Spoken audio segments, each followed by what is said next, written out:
to see the tiny things much bigger than they are.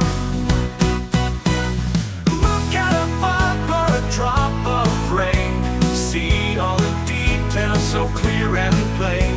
A microscope's a magic tool, it shows a hidden world.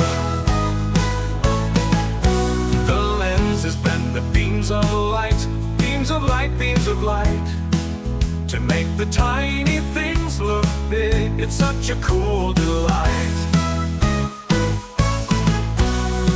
Look at a leaf or a grain of sand, a tiny world right in your hand. A microscope's a magic tool, it shows a hidden world. Explore the cells that make us grow, make us grow, make us grow. Or see the things in water drops, there's so much to know.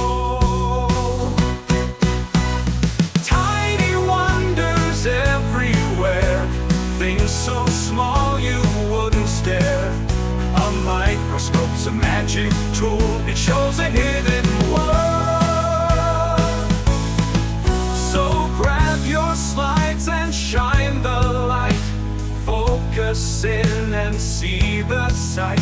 With supervision you'll explore a world you've never seen before. Microscopes are fun to use, science gives us so many clues. A microscope's a magic tool, it shows a hidden world.